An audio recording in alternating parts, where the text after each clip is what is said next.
Well, hello, hello, hello. I'm Jane Hogan, the wellness engineer, and this is Wellness by Design, where we talk about intentional living to help you leave pain, inflammation, lack of energy, all the yuckiness behind, and live your best life. I'm really excited today. We're going to be talking about how to find freedom by being tickled in the present moment with our guest today, Duff McDonald. Welcome, Duff. Thank you. Glad to be here. I'm really happy to have you here. I read your book, I loved it, and I can't wait for the audience to hear a little bit more about it and about you. But I'm going to tell them about you first. Duff McDonald is the author of several books and has written for many magazines, including Vanity Fair, Wired, New York, and numerous others. His most recent book, Tickled, A Common Sense Guide to the Present Moment, is a little bit of a departure from his previous focus, which was on journalism in the business world. He lives in Hurley, New York, because it reminds him of his family's cottage in Ontario, Canada. So you're another fellow Canadian. hmm Go Canada. Yeah, yeah. Okay, so the title of your book is called Tickled, Common Sense Guide to the Present Moment. I got it right here. I'm kind of whispering because I got it for my husband for Christmas. So so we're recording this before Christmas. But I listened, or no, I didn't. I read an electronic version of the book. Really loved it. But I was really fascinated by this like tickled and what does tickled mean? So maybe we could talk to the audience a little bit about that. But another part of what I was fascinated about you and your story that you told in this book is it's really about a pain and a personal transformation to something then a life that's so much better beyond the pain. And so I really loved that side of your story. But you wove it through the word tickled. So let's hear, what does tickled mean to you? So, uh, in early quarantine, I had sold a book. I was about to write a book for HarperCollins. It wasn't Tickled. It was called The Precision Paradox, and it was about how our obsession with quantifying everything has sort of distracted us from the ability to find meaning. And when COVID hit and all that COVID data started washing over us like a tidal wave, I said to my wife, I was like, this is it. This is my thesis. I felt like I had perfect timing. But a couple weeks into quarantine, I started to feel a little odd.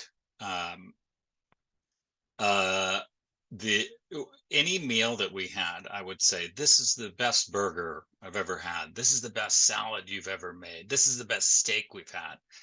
I started saying a similar thing about books I was reading. I would say, this is the best book I've ever read. And I said that like three books in a row and then sort of caught myself and was like, what's happening to me? Have all my standards dropped? Am I the guy who just says everything is the best ever because it sounds good to say it without really meaning it? And then it hit me that the feeling that I was having was presence. I was suddenly sort of wringing the joy and pleasure out of almost everything that was happening to me. And by sort of meditating and deliberating on that, I realized, oh my gosh, it tickles. I can feel the tickle. And in the book, I break out what I call four kinds of tickles. One is feed your body, another is feed your mind, play with your body, play with your mind. Feed your body is eat or drink, right? And we all know, we even use the term food tickles your tongue or a drink Mhm. tickles your tongue. Feed your mind is learning. And I made the point, when you hear something that makes sense to you that you hadn't heard before, that you're like, oh, wow, yeah, that's totally interesting. It kind of tickles your brain. Play with your body is move, physical movement up to and including the ultimate physical tickle, orgasm. And then play with your mind is create. Whenever any of us is in a mode where we're being truly creative and you're sort of pulling something out of nowhere, that sort of tickles. And what I realized, and this is still in early quarantine, I was like, oh my gosh, if you pay attention, really pay attention to what's happening to you or what you're doing, you can feel this tickle underneath most things, as long as you're not, in an argument or raging against something, or in a situation you don't want to be in. If you're focused on something that makes you happy, you can feel that tickle. And to wrap that up, at the bottom underneath all those tickles, I made the point, there's the tickle of existence, right? We Mm. exist, it's a miracle. And if we really, really focus on it, you realize this is amazing that this is even happening at all. And that kind of tickles if you can zero in on it. So I switched gears. I was about to write one book, and when this all dawned on me, I turned around and wrote this book, Tickled, instead, which was an expression of a sort of a revelation in early quarantine. Ah, love it. That when you just think about that word tickled, it really is a present moment thing, right? You can't be being tickled and not be in the present moment because it draws you to the present moment. And really fun how you've broken it down into those different areas too. And so it was, what do you think it was that about being in quarantine that made you start to feel this tickle in, the food that you're eating, the books that you're reading, and so on? Sure. I am firmly of the opinion, and I talk about this in the book, that simple causality, when we say, "Oh, I did this, and this is why that happened," is a little naive, because as we all know, there are, so many causes behind anything, right? And we sort of acknowledge that when we don't want blame for something. We say, "Oh, no, no, no, it wasn't my fault. All these other things were going on too." Hmm. So when things are positive, I'm of the opinion that it's all the things. But quarantine was an interesting time for me. So there are a bunch of things that I sort of attribute this to. My wife, we got married in 2020. We've been together about 4 or 5 years. Uh, she helped me change my diet. So that was a slow process, ongoing, but my diet has improved. I'd been doing yoga for several years. We started doing it every day, especially during quarantine because it went video. You didn't even have to leave your house. Yeah. Um, she started me meditating. I At first it was really frustrating for me because as a sort of Western accomplishment type A male, I was like, what? This isn't working. But I learned to just sort of sit in peace. Um, During quarantine, the lack of movement. I work from home, so I wasn't really going anywhere anyway. But I was going to the store. I was going down to New York City. I was going to see friends. And it only took a couple weeks in quarantine where I turned to her. I said, "Where were we going all the time?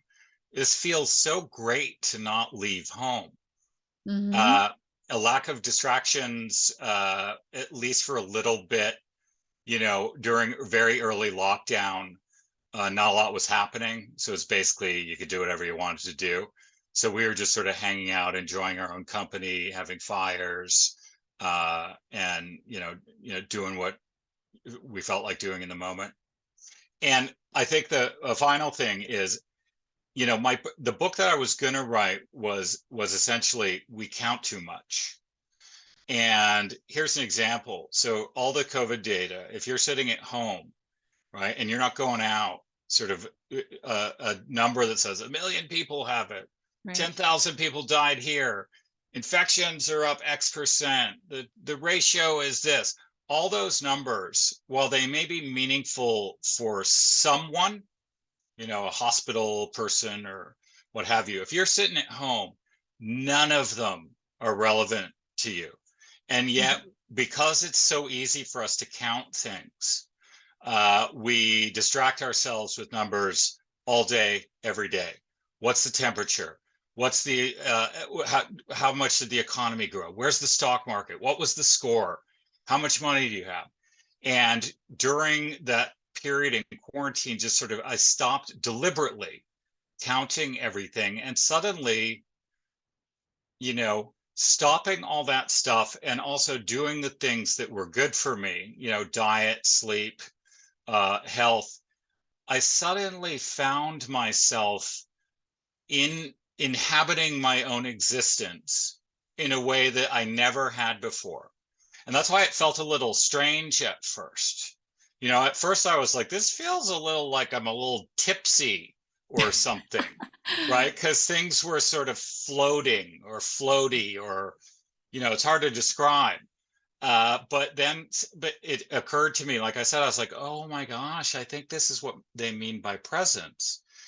And so, in addition to doing good things for myself, there were a handful of things I stopped doing, like Mhm. counting every, 100 things a day.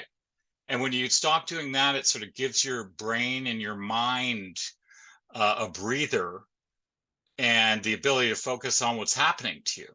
And so that you can then take in more detail, you can be more aware, you take more cues from the people around you. I suddenly started noticing it. First, I thought it was because there was no one driving during COVID. I suddenly Right. started noticing all the animals around our house here, all Mhm. the birds and all the, butterflies and, rabbits and deer. And then again, it occurred to me, I was like, oh no, I'm just paying attention. And so I did a bunch of things and I stopped doing a bunch of things. Mhm.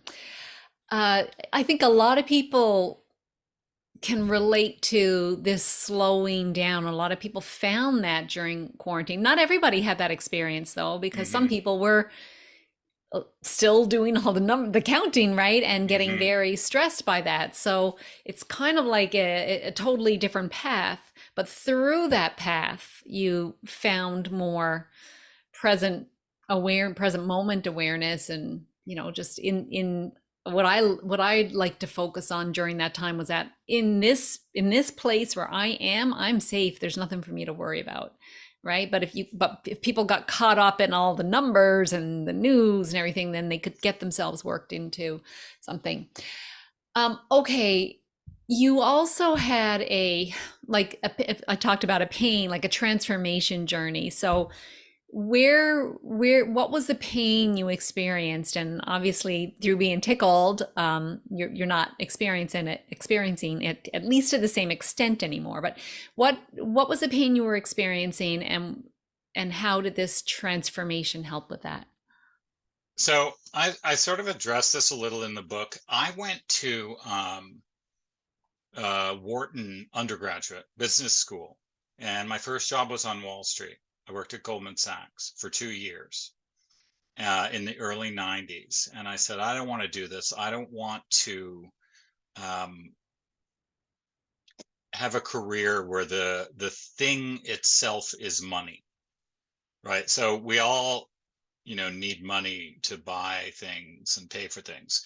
But on Wall Street, the product is money. And I said, I can't spend my whole life obsessing over money sort of doubly, right? I would Mhm. rather find something I want to do, hopefully love, and the money will follow. I ended up going to journalism, uh, writing for monthly magazines, ultimately books, and thought uh, I had a pretty good career. Um, and but I was unhappy. In first thing, I had a marriage that didn't go well. And a big part of the reason was I was drinking too much, drinking alcoholically. Uh, so even though I thought my career was going well, clearly something wasn't well for me. And I was trying to sort of address that with excessive drinking, as a lot of people do. You sort of avoid your issues and sort of blot them out. Looking back now, as I had essentially said to myself in my early 20s, I don't want to be in a career where I count money all day long. And yet, the next 20 plus years, I wrote about business. And I've often said, for a business story, just follow the money. If you know where the money is, you've got the story. And so my entire career, I wrote about numbers. I wrote 3 books about Wall Street and uh, a fourth book about business with a friend of mine. And all the time in those books, I was counting everything. And the book that I was going to write that I didn't write, The Precision Paradox, was essentially me saying, we count too many things. And looking back at it, I was basically, and I think that all of us, we do this all the time without really knowing it. As writers, we think we're writing for some audience, your assumed audience. You're really writing for yourself. You're trying to sort something out, especially in nonfiction, right? You're trying to say, I figured out this thing, here's what it is. And we do it under the pretense of sharing it with you, dear reader, but we're really working out what we think ourselves. And the book that I almost wrote was essentially a plea, we need to stop counting. And I was talking to myself. And so there was a moment during all that quiet when everything clicked for me in early quarantine, where another thing I said to my wife, I said, oh my God, I'm in a prison of my own making. I was about to write a book sort of questioning our reliance on quantification that would have been heavy on the use of quantification. And I would criticize people for thinking too much about numbers, using numbers. And it hit me like an anvil on the head at one moment. And I thought, oh my gosh, I can't, if I'm going to make this point to myself or to others, I can't do it using numbers. It's like, being strangled in your own knot. Hmm. And when that hit me, everything sort of the weight was lifted. So as a more to bring this to the general, clearly I had spent my career doing something that I didn't really want to do, writing about numbers and business. And if I'd really gotten down to it at any given moment, I probably could have told you that. But it was an unexamined decision that I just let go on and on and on because, my career was going all right. What are you going to do? I can't change direction now. That would be throwing away everything I've done to this moment. Right. And one of the things in early quarantine too, and I said this in Tickled, a lot of people were set, bothered by the fact that they felt really constrained at home. I'm not talking about the people who had financial difficulties and stuff, just sort of the lack of choice. When can we go outside again? Hmm. And it hit me. I was like, wait a second, especially if I don't have anything specific to do right now, within some constraints, I could do whatever I want to do. So we're not constrained. In fact, and I said, it's only when I couldn't do whatever I wanted to do anymore that I realized that I could do whatever I wanted to do. And There's a paradox. yeah, and in that very moment, I realized I can write a different book. I don't have to write another business book. And it was like liberation sort of knocked on my door. And the act of writing the book was the most freeing writing I've ever done, felt like surfing. And letting go of sort of a numbers and quantification based way of telling stories, I was totally right. Like in retrospect, I was like, oh my God, that's what was bringing me down for 20 plus years, that I felt constrained to do something that I didn't really want to do, but it was a constraint that I'd put on myself. Right. And so I gave myself permission, without going through a precise thought process of going, what do I need permission for? Suddenly I realized, oh my gosh, I don't need to do this. And it was like shaking off a whole set of rules that I had been unconscious of that I had written. And it was the most liberating feeling I've ever had, Mhm. where it occurred to me, I get to do whatever I want. Oh my God, I can do whatever I want. I don't have to do something I don't want to. And it was the first time in my life that kind of sort of overarching thing had ever occurred to me. And it was wonderful. I think so many people can relate to that. There was so many people that made career changes or just said, I'm not doing that job anymore, realized that they had built a cage themselves, but they could do things differently. So, yeah, a lot of people could relate to that. But so you, upon realizing this, how did it change your life day to day? So if you ask my wife, Joey, Mhm. she will tell you I now have nearly infinite patience. I'm not quick to frustration at all anymore.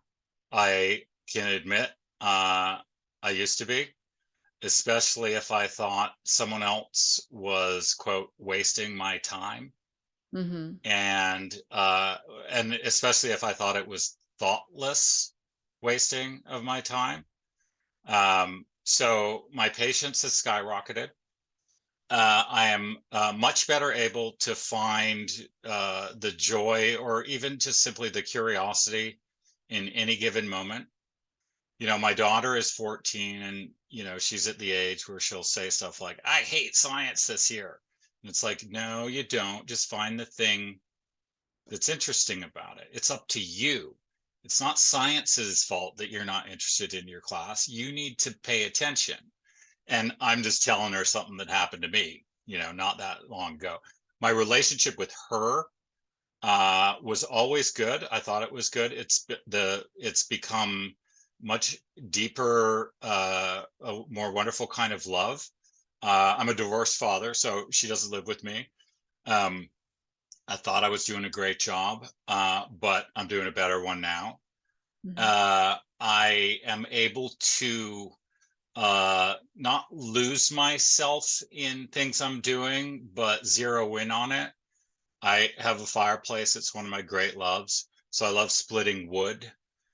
Yesterday, I split wood for maybe 4 hours because it snowed, and I was like, "Oh my God, I got to get this done." When I'm driving somewhere, I've stopped using Waze. I used to love Waze, but I think it makes us think of where we're going as opposed Mhm. to where we are. Mhm. I've stopped counting things, everything. Right? There's things we do need to count, like how many people are coming over for dinner, how many plates we got to put on the table, or how many miles is it from where we are to where we're going. Mhm. But the relentless counting we do of stuff that has no meaning, I've stopped doing a lot of that. My sleep is better. I have more energy. And I started, well, contemporaneous to all this, I started making kombucha at home. And now I'm kind of a maniac, kombucha maniac. We have about 20 or 30 gallons in our house at all times. We grow a lot of our flavors, so that's really fascinating and fun. We use our own well water, so we think our kombucha is totally pure from our house. And that's really exciting. Instead of writing about business, I've written the last like 5 stories I've written have been about kombucha. Um, and just patience. I don't, uh, there's nowhere I need to be. I suddenly realized you are at the destination, right? Where is this all leading? It's all leading to right here, right now. Mhm. Uh, Nothing needs to be improved. You could, maybe you're tired, you want to feel better, you want to change your habits. That's great. But and that's okay. But the point is, there's only one thing you can do ever in your whole life, and that's decide what you're going to do right now. There's Mm. nothing else is even possible, right? So I've realized that if you bring all your focus to that, on the matter at hand, that you will enjoy the things you do more, they will tickle. B, you'll be more effective because you're not distracting yourself.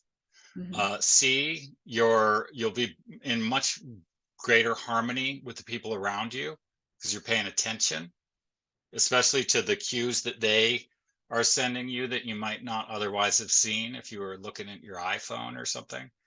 And I'm just really like, I'm excited every day because I realized and continue to realize it's like, this is a miracle. The fact that this is even happening. So whenever something creeps into my head, like, oh my God, I can't believe, you know, what these people are doing, or I wish I had, I am much better able to remind myself, when you do that, you are quibbling with a miracle. You're basically saying, I want my miracle, to be slightly different than the miracle that's happening. Mhm. And when you can train yourself or remind yourself that it's all a miracle, it makes it easier to sort of sit in the now and not resist. And then everything gets more interesting and vivid and fun and warm. Duff, I love the way you are sort of expressing in your way what, Buddhist monks might be expressing in their way. It's just a very modern, current way to talk about how the present moment and being aware of the present moment makes life a lot more magical. But it's also, like, to bring it back to health, it's also very healthy for us to be that way, because when we're in the present moment, we're not ruminating over the past or worrying about the future. It gets us into that state of the nervous system where healing can happen, where everything runs properly: our immune system, our digestive system, our endocrine system, our musculoskeletal system, everything runs better. And have you found that yourself, that physically you're running better because of this being tickled in the present moment? Absolutely. Like, we got up this morning at 4:45, Mhm. because I sort of, with a good 6 hours sleep, my eyes just, they're open. I'm awake. I'm not drowsy. We get up, we meditate, we do yoga, and then the day it's like getting fired out of a cannon. To your point about all our systems, I have a way that I like to think about it. It's like, let's say that your body is a machine of some sort, right? It needs fuel, so you got to give it inputs. You got to give it the right inputs. Yeah. It needs to be in good working order, right? So you got to move it around. You got to use it the way it's supposed to be used. But um, distractions, we don't often connect the two because one is mental and one is physical. Mhm. But, you know, if you're obsessed about something that isn't what's happening right now, right, and you're distracting yourself, it'd be hard to quantify how much fuel or energy that expends, that worry or obsession, but it's not zero. Right. So when you are not present, when you are both doing what you're doing, which you can't help but be doing, right? Because you're always where you are, but also distracted mentally. If you're distracted with something else, you are squandering your awareness, your capacity for awareness, which is also has physical ramifications. Right. So I found that the more present I am, which is essentially not worrying about the future, not regretting the past, Hmm. and not distracting myself with something that may be happening somewhere other than where I am. Right. So the way I see it, there's three distractions: forward into the future, backward into the past, or sideways to somewhere other than where you are. Right. Any one of those three, if you are committed to it mentally, is going to be sapping some of the vital energy that your body could use to stay focused and to stay healthy and to be in the best working order it can be. I have totally found that sort of in the last few years, since all this has been happening to me, I have way more energy. My focus is far superior to what it used to be.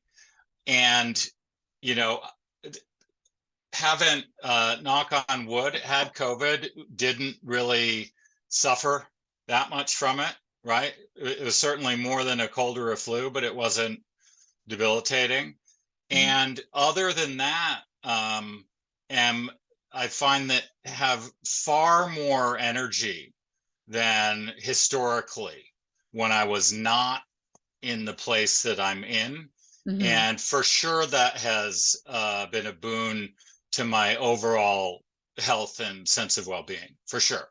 Mm, love it, love it. And when you talk about distractions, like, I mean, there's all different kinds of distractions.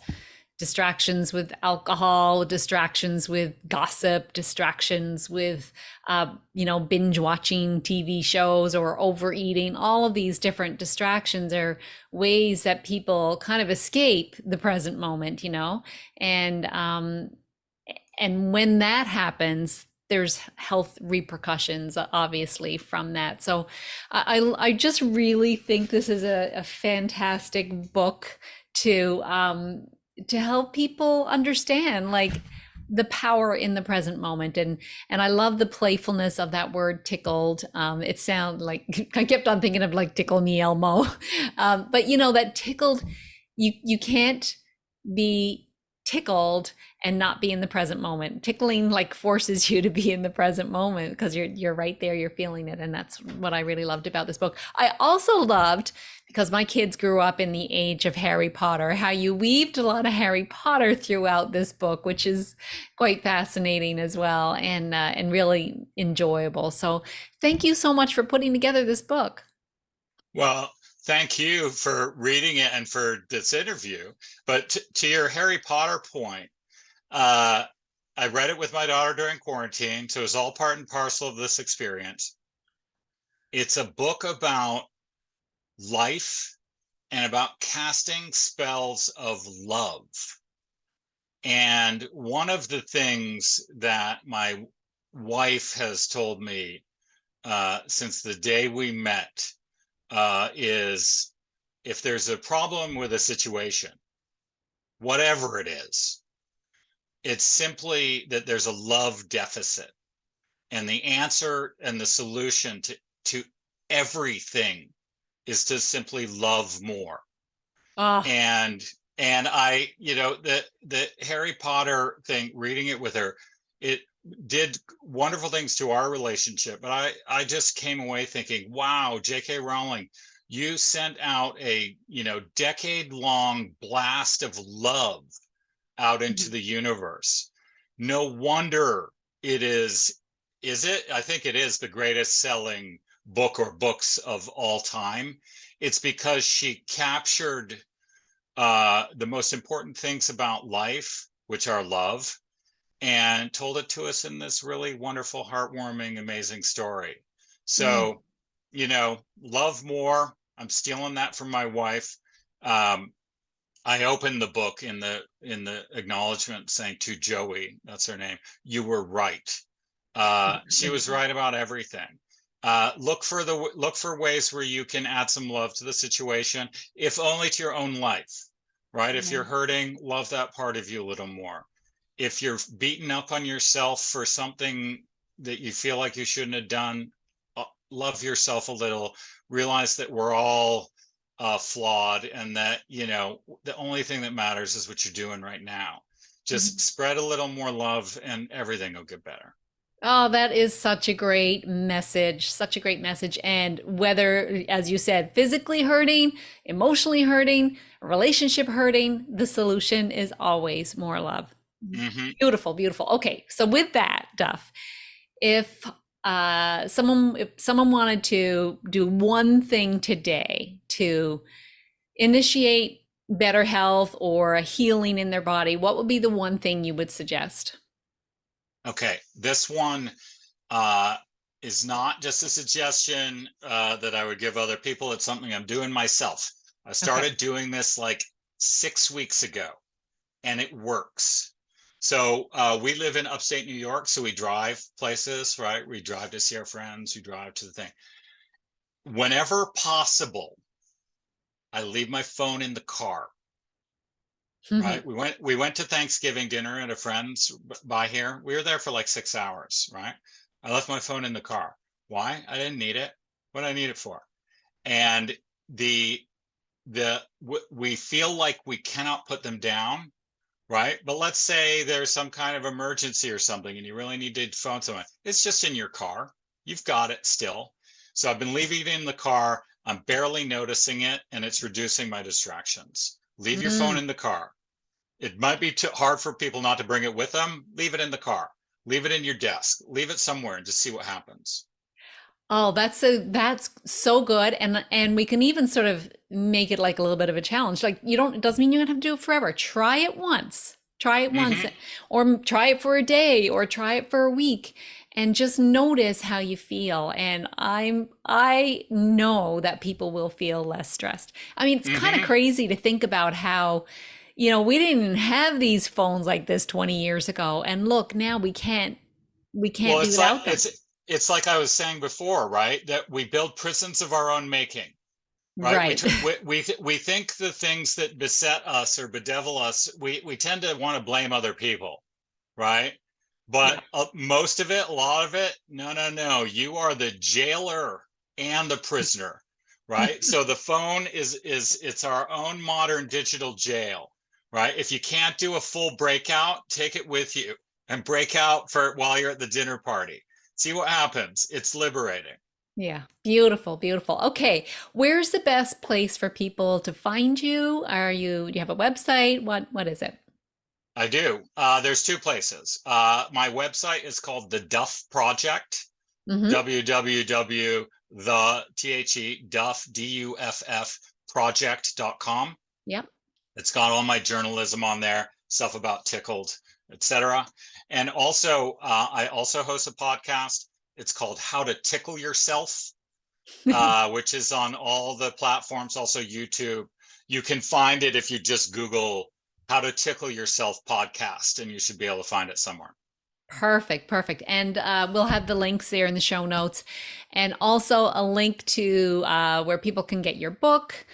So, Tickled, A Common Sense Guide to the Present Moment by Duff McDonald is available on Amazon, and I'm assuming where books are sold. Mm-hmm. Yep. Oh, okay, perfect. We'll have those links there too. Duff, thank you so much for being the guest on Wellness by Design today. And thank you to the audience for watching, listening. And as always, if you know someone that needs to be tickled, tell them about this book, share this podcast with them, and you have a great day. Thanks for being here.